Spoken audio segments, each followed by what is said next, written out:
para sa Japan.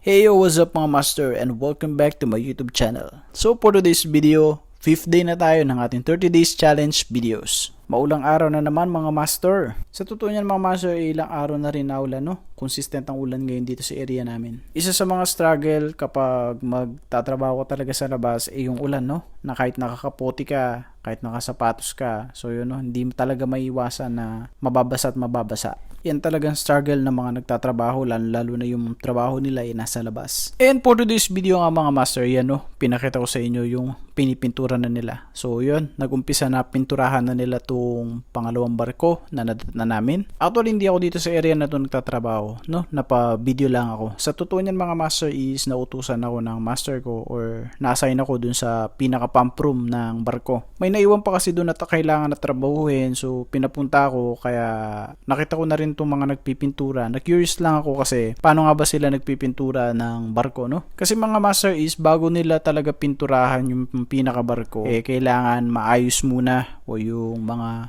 naiwang mga kailangan gawin dapat magawa muna bago nila pinturahan. At mga master, no, napaka-delikado rin ng pagpipintura. Trabaho na pagpipintura kasi isipin natin kung sa paligid natin may mga nag-grinder, may mga nag-gascut, may mga nag-welding. Syempre yung mga flux, yung pinag-grinderan, so yung tilamsik ng apoy is baka masama dun sa pinipintura mo. Ay naku, sabog ka talaga. Actually mga master, ngayong araw is napaka-lungkot na balita kasi dun sa sister company ng company namin ngayon may na sunog. At nakakalungkot pa mga masters, kapwa natin Pinoy yung nasawi, no? Taga parte siyang Bisaya. Hindi ko sure kung saang lugar siya. Kasi kaninang umaga yun yung chore, yun yung meeting. Isa sa mga mini-meeting din nila, yung mga accident report. So yun mga master, hindi talaga maiwasan minsan yung mga ganun na pangyayari. Pero hanggat maaari talagang kailangan na mag-ingat